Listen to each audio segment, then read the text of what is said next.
Recording. Okay. Good evening. Well, it's evening here, but welcome everybody who's watching. This is the first in the interview series that I'll be doing for the course, the Female Health from Alpha to Omega, where I'll be going through various conditions with women who I think are amazing and experts in their field. These are adjunctive to the course, so they're actually free to whoever's on the group or signed up to the course. You'll have access to all of the videos as well, and hopefully you'll get some benefit out of them. The goal is not to be serious, so this is a conversational interview, so I want everybody to be relaxed, including my speakers. So I'd like to welcome Tanith Lee. We have the same surname, but we're not related. not maybe cosmically. So we met at a meetup that was arranged by one of the labs that we both use, and we just kind of hit it off, right? Yeah, instantly. Yeah. Okay, so this is Tanith's website, and I recommend everybody go have a look at it. It's wonderful information. I'm gonna just stop my share screen there, and hey presto, better look at Tanith. Right. Okay.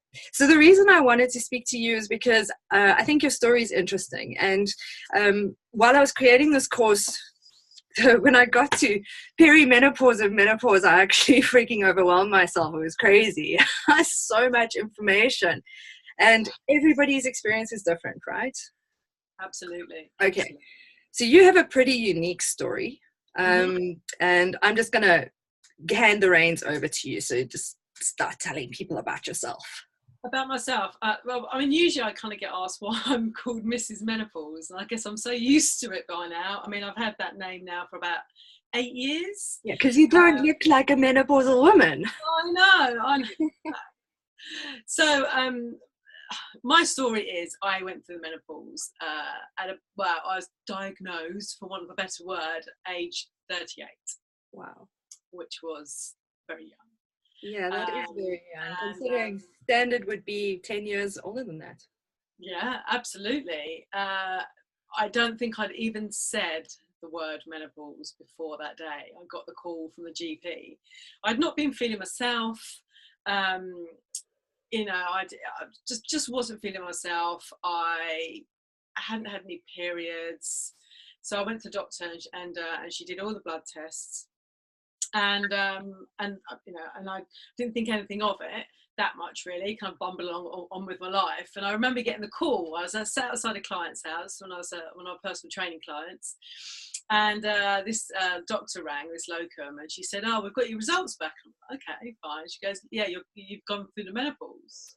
Just like that.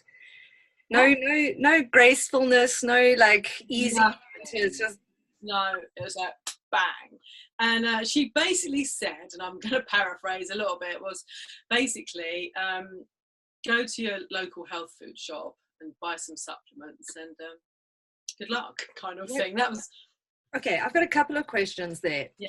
What were some of the main symptoms you were feeling, and then what were the supplements you were suggested to buy? Yeah, well, she didn't recommend anything in particular at all. Just go and get some supplements. She just said go to the health food shop and buy some supplements. So that was it. Really. So that's not very useful at all. So what were the symptoms you were feeling? Okay, so the symptoms for me were mainly my mood was just an all-time low, like suicidal. I mean, I'm going to be frank, that's kind of where it took me to. Very low, lost, depressed, kind of anxious. I was getting night sweats as well. I wasn't really getting hot flushes during the day, but I had terrible night sweats all through my 30s. Whether it was perimenopause, like the early menopause, or whether it was to do with my partying lifestyle back then. Oh, okay. Well, we'll touch on that, because I do kind of want to investigate what you think might have led to this early menopause. Yeah. I mean, I guess I'll never know. And the weird thing is, it was a bit of a joke actually about me having these night sweats. Why I never ever thought to go and talk to anyone about it. This was before I was like a nutritional therapist. This was way before I knew what I know now about menopause, and I was in the health and fitness industry. So no, it was even before that. No, it was before I was even in the health and fitness industry. So I just was clueless about my body, and I didn't even think to go and ask anyone about it. And I think about that now, I'm like, wow, I was really out of touch with my body. Nobody in their right mind in their mid-30s thinks menopause. Nobody. Like we don't talk about it as a society. Women, I mean, in my course, I stress that girls need to be taught that they need to prevent menopause from their teens, because you need to prevent the osteoporosis. You need to prevent. And I mean, I remember myself as a teenager. I was like, nah. Whatever advice my mother gave me went straight that way. But well, from what I see now, girls are a little bit more in touch with their bodies. But like you would never have been. It would never have been in your stream of consciousness. So absolutely. So that was 38. Yeah. Well, what's happened since then? Oh wow, God, it's been a roller coaster. I've literally had to hang on for the ride, to be honest with you. So after that phone call, by then I had been teaching health and fitness, kind of because all the night sweats were kind of earlier in my 30s. So I was teaching fitness classes and stuff. And I thought, oh, okay, what can I do then? So let's start researching that. And to be honest, there wasn't that. This is 8 years ago. Yeah, 8 years ago. So there wasn't really that much information around, not like we have now. There was a few websites and a few books, but there really wasn't much around. So I started to talk about it on Facebook, as you do. Well, as I do, not as everyone does. And women were really interested. They were like, wow, no one's talking about this. And so I just started to put the feelers out. And actually, I was really lucky. I found a GP, private GP, who was a nutritional therapist, and she did bioidentical hormone therapy. Oh, fabulous. What a find. That must have been like Gollum finding the ring. It was brilliant. So she pretty much immediately put me on bioidenticals, which was a big investment actually, but I was just, I was desperate. I just wanted to just feel well again. And it was great, and it really worked for me, but only for a while. And then I started to get very kind of estrogen dominant symptoms. So whether it stirred up my ovaries again or something, but all the blood tests come back and they just said, you've got to pull back off everything. All these levels are way too high. So then I was kind of left for a while, about a year actually, with nothing, still feeling crap, still trying to kind of find my way in the whole thing. I was then referred to a gynecologist who put me on the pill. That was grim. I didn't last long on that. That was just horrible. Microgynon he put me on. So I come off there, and then kind of just eventually, because my GP was like, I don't know how to help you anymore. I was referred to the menopause clinic up at Chelsea and Wester in London. And that was brilliant. I spoke to people who dealt with this day in, day out. They understood me, they understood my symptoms, and then they said, do you want to go back on HRT? This is how we can help you. And I did, and that really helped me really for a few years. For a while, but I still kind of underneath, I was feeling okay, but there was still some other stuff going on underneath the surface, as you know about that as well.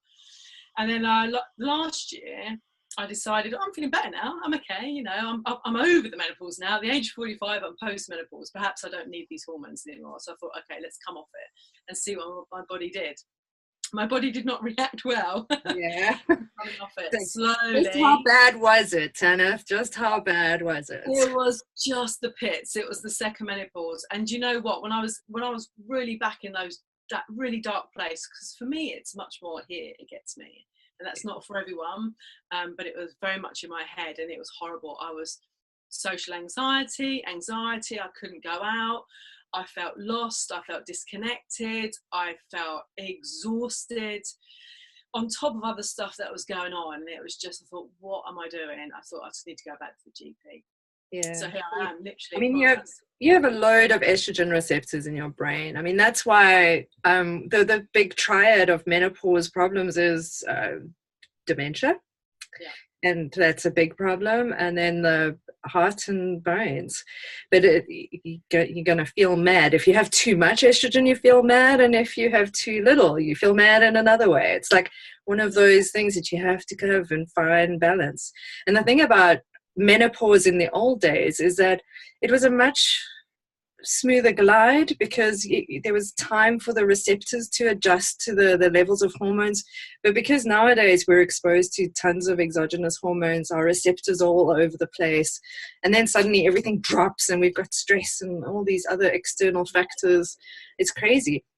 Regarding HRT, the evidence shows that women who go through menopause, and you've gone through it twice, so I don't know how this relates to you, but like a normal woman who goes through one of them, HRT, preferably bioidentical, but I mean, whatever you can get your hands on is okay, but in my world, I would prefer bioidenticals. Is highly beneficial for at least 5 years. In some women, up to 10 years. And then you have to sort of titrate it down. And what it does is it's shown to protect your bones and heart and brain for the next 15 to 20 years. So the women who sit there going, I'm refusing absolutely point blank to do anything about this while they're suffering, are actually doing themselves more harm than good. So it's good that you went back. Yeah.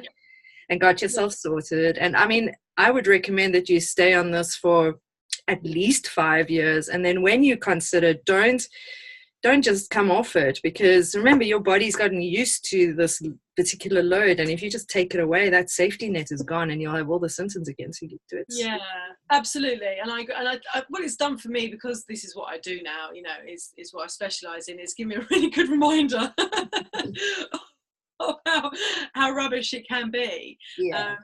But I mean, I've had that debate with myself and others about HRT, and that it's very confusing.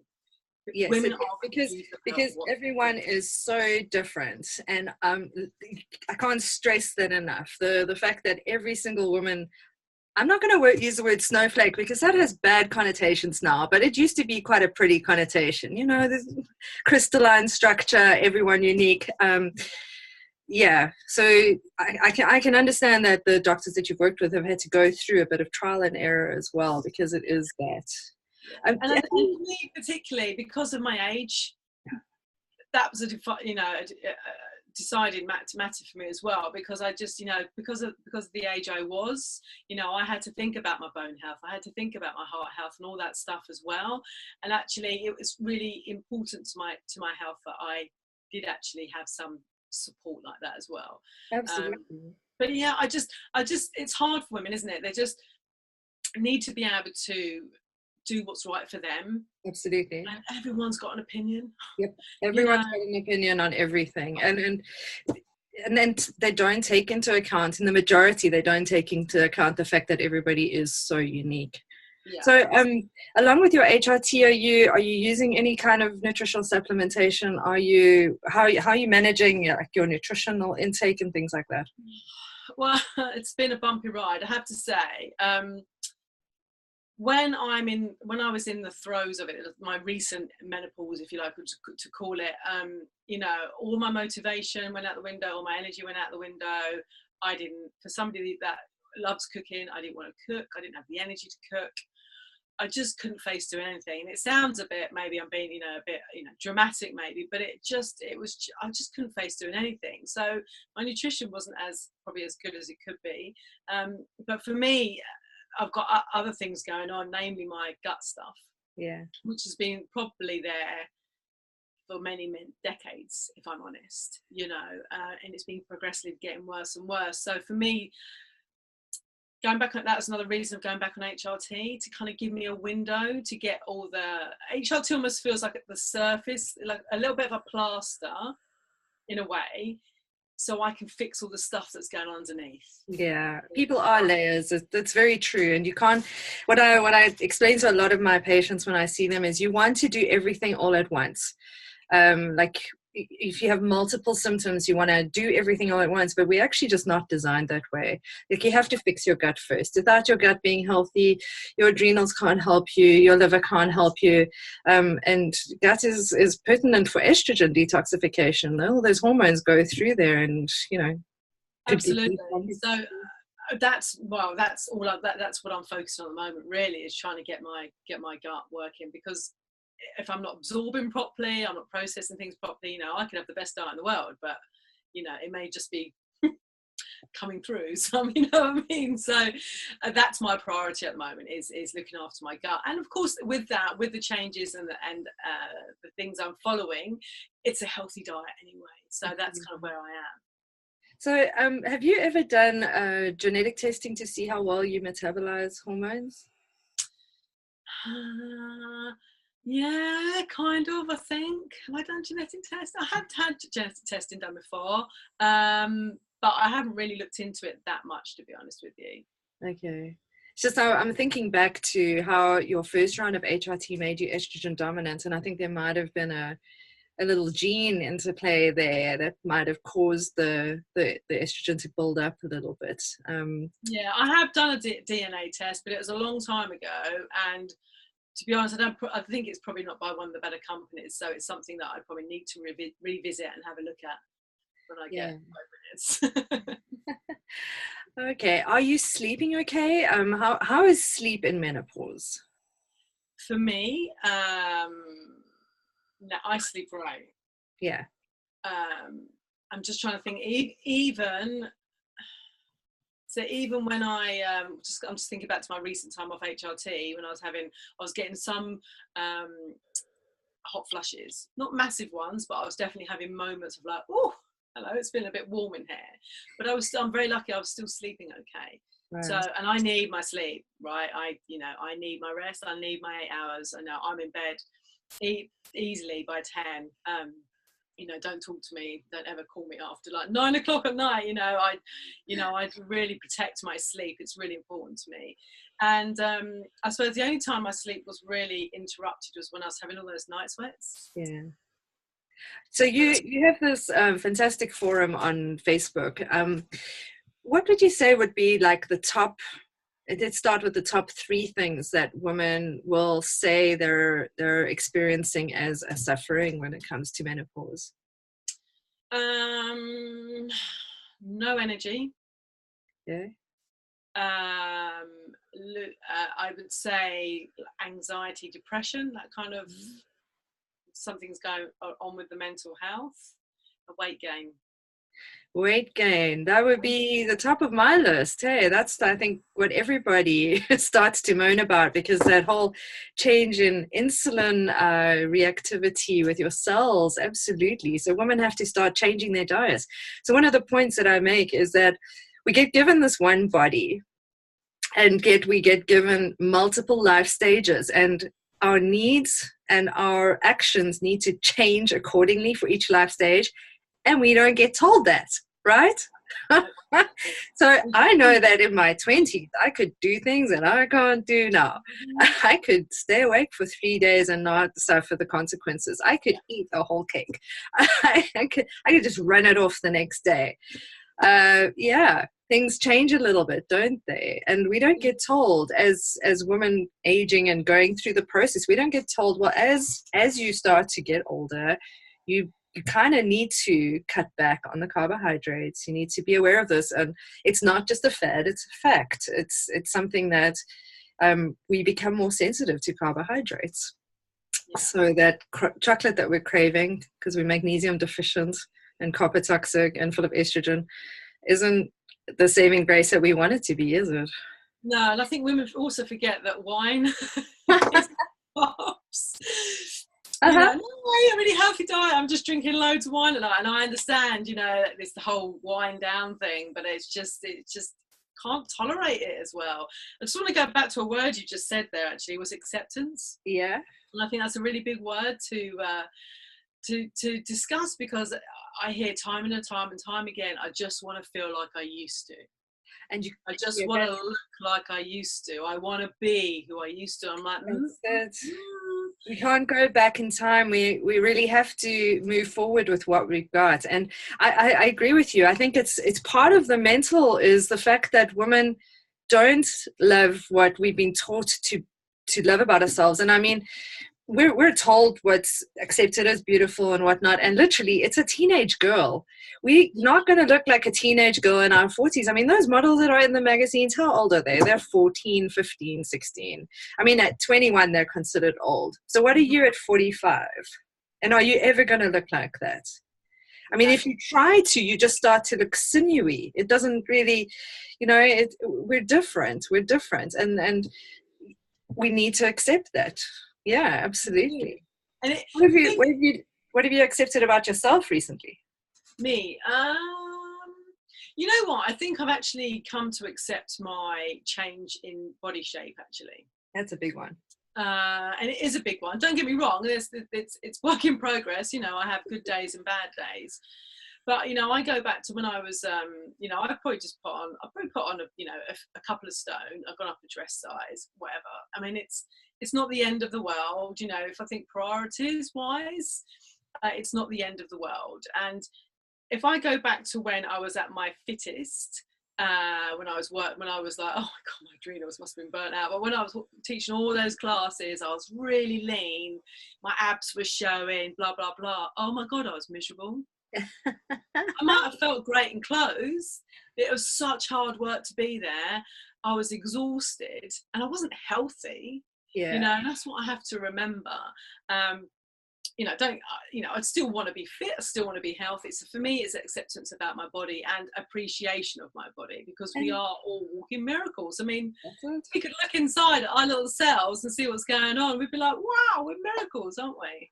And we've got to understand that there's some kind of balance that we need to achieve as well, because what you just described is not something that I would consider to be balanced. I mean, that's an addiction, right? When you're at the gym every day and like you're obsessed about this is the thing that you do. I mean, if you're a personal trainer, that's your job, it's another story. But if you're just a normal person and you've still got to fit in a 9 to 5 and whatnot, that's not balanced. No. I think that like in my 40s, I've become a lot more relaxed, a lot more balanced. Sure, I'm more comfortable. If you hug me, it's a lot more comfortable than it used to be. But I'm okay with that. I mean, yeah, I think there's an understanding that health is a priority. What your physical shape looks like is going to change, and you have to accept that. Obviously, if you're suddenly the size of a house, would obviously like you to pull that in a bit, but the average woman gains a couple of, you say stone, I say kilogram, other people say pounds. You gain a little bit because especially in perimenopause, when there's that imbalance of estrogen to progesterone. Estrogen is a proliferative, which means she makes you grow.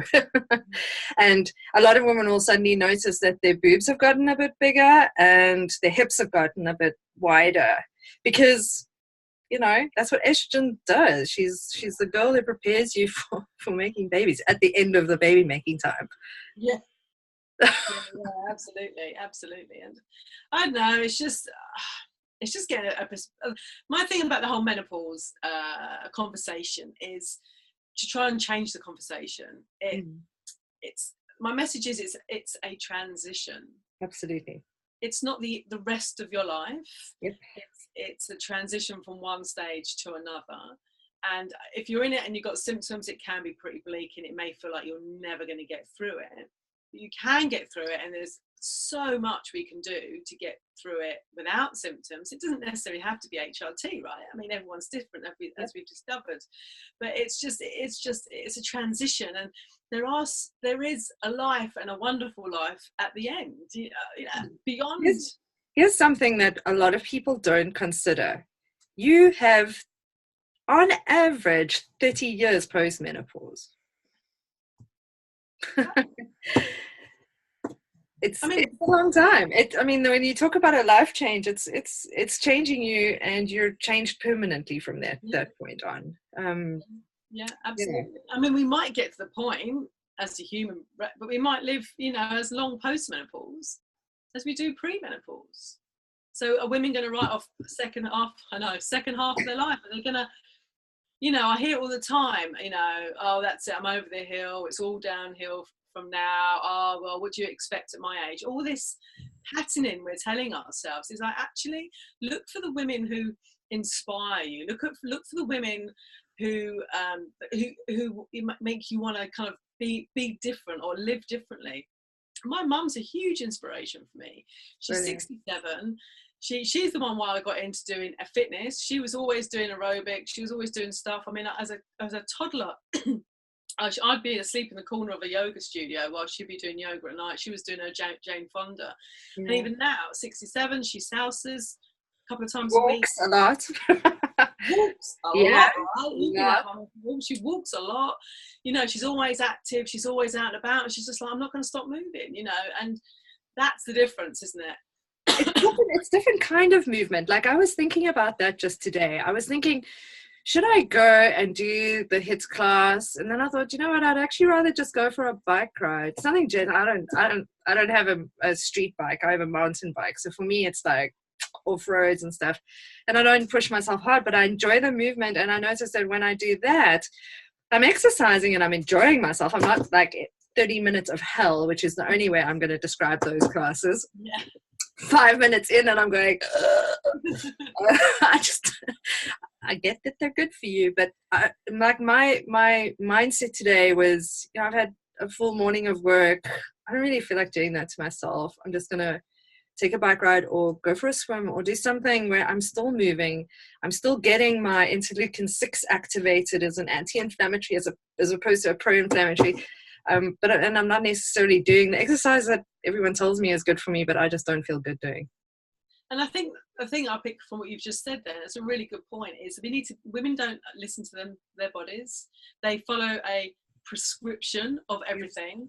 And you know, and there's no flexibility, there's no lenience, there's no like, oh God, well actually today I'm feeling really tired. And like for me today, I was a similar thing. I was like, okay, I was really, really busy today. I was really productive, but I didn't want to stop that flow.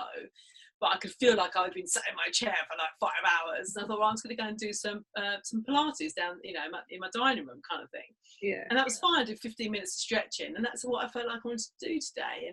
And then maybe tomorrow I'll do something harder. And it's kind of, women beat themselves up all the time, aren't they? I'm not doing enough, I'm not this enough, I'm not. But this is one of the points, like our nutritional needs change and our exercise needs change. So I'm going to hit up Jenny Burrell to talk more about that, because I want to talk about her and her life stages. Because, you know, when you're a child, you can run around all day. As an adult, if I run for 5 seconds, it's like, oh my goodness. And then you go into your early adulthood and it's, you can do the hardcore stuff and your muscles are building nicely. And then, you know, as women, chances are you're going to experience motherhood. And again, exercise for prenatal exercise and all of those things turns more to yoga, right? It turns more to nurturing. And then later on in life, as we start to get older and go through changes, and you got to understand that estrogen is very important for collagen production. So our collagen production goes down, which means risk for exercise-induced injury goes up. So doing things like Pilates, which is fantastic exercise, or riding a bike with your family, or doing stuff as opposed to hardcore. And I think it's doing it also, it's oh God, I don't know. For me, I feel quite blessed that I've gone through a menopause early, because I kind of have this attitude, don't give it so much of a shit attitude anymore.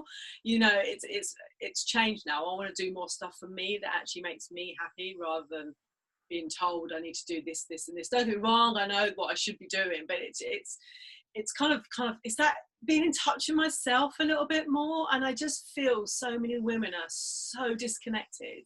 Yeah. From themselves. You know, they're on contraceptions, they don't bleed, they got no idea about cycles, they got no idea how their body works. This is my frustration, and this is exactly why I created this course, because every day in practice I was dealing with women, and I was hearing the lack of knowledge, and it was surprising and saddening, actually, because I think that back in the day when we used to be communal and we used to talk a lot more, I mean, a woman going through menarche, the onset of her menstruation, this was a bit of a celebration amongst the womankind. The men got freaked out and then, left the party, but that's fine. We don't need them to understand us. But women spoke and they shared stories and they looked after each other's children together. And society's changed a bit. And unfortunately, the women's knowledge has been left behind. I mean, there are pockets of it. But yeah, until you get to a life stage, you're completely oblivious to what that life stage is. And everyone wants to be seen as having everything together. God forbid that we're kind of, dropping a few balls. Everyone's living in this, stupid, perfect social media world sometimes, and they just got to look perfect, And it's just, actually, I think, that's why I'm really open and honest, and I have been from the beginning about my story. I talk about everything from vaginal dryness to prolapses to whatever. Let's talk about this stuff. Because this is stuff we need to talk about. Sure, it's not nice. You don't want to hear that one day your vagina might fall out of you, but there are things that you can do to prevent it, and you should know about that. And there are things that you should do. Should it happen, there are things that you should know, like don't have a mesh inserted. That thing's going to hurt you. Yeah, absolutely. Yeah, I'm sure Okay. about that. Well, there's just one thing I want to mention, just one thing. Yes. When you talk about the village thing, I just want to talk about the wise woman. Yeah. The crone. I mean, that's post-menopause. That is what, if you look at different parts of the world and the tribes, indigenous, communities, that she's revered, she's looked up to, she's the wise woman, she holds all this knowledge and she looks after the grandchildren and all that stuff. And where has that gone? Yeah, that doesn't really exist anymore. I don't know why we don't revere our adults as much as we used to. Like they kind of get shoved to the side, and I see it quite a lot here, and it's very sad because I had a great experience where I met somebody who was 88, and this is off topic but quite fun. She was German and had been on the German side of the World War. Now, I've spoken to people who've been on the British side and even the South African side, but I've never heard the German perspective of World War II. And I was like, I want to hear this. And I got to hear from somebody who had lived through it. She was a young teenager at the time, so she had good memories of it. And I mean, they went through hell too, let's just put it that way. But I revere older people. I mean, we lose a lot of knowledge when we just shove them to the side. Yeah. I agree. It needs to be celebrated. So what we need to do is we need to take menopause and go, you want to go through it. You just need to know how to make it a less bumpy ride and then come out of it a wise old soul, hopefully. Absolutely. And there's so much, isn't there, that we can do at this time. Absolutely. The women are stuff that you can do from day one all the way through. Yeah, we just tell everybody how to do it. Yeah, I mean, just you don't see vibrancy a lot, do you? You don't see energy. That you see, the opposite sometimes. And I just think, oh man, these poor women. Well, I hope that anybody who's watching this right now goes and finds your Facebook page. What's it called? My group. It's Women's Wisdom with Mrs. Menopause. Women's Wisdom. Yeah, it's quite fun. Lots of people putting their opinions out there, and yes, you are very open, and that's good. It's good for people to know that yes, there can be some kind of suffering, but it doesn't have to be that bad, and it's not lifelong as well. I think a lot of women get trapped in menopause in the state of where they're at, and they think, well, this is it for the rest of my life. And for some people it can last 10 years, but for the majority of people, they get over it within a couple of years. So everybody who's watching, head over to Tanith's Facebook page, have a look at her website. I'm just going to share my screen so people can see that again. There we go. Vavavoom, get back your vavavoom. That's it, hey? Yeah. Brilliant. Well, I want to say thank you so much for taking the time out of your evening. For everybody watching, we're doing this at dinner time. So Tanith is a mom, and I'm stealing her away from her children right now. So I'm going to say good night, and thank you so much for your time, and we'll go for a walk soon. Yeah, definitely. Thank you. Thanks for having me. Bye.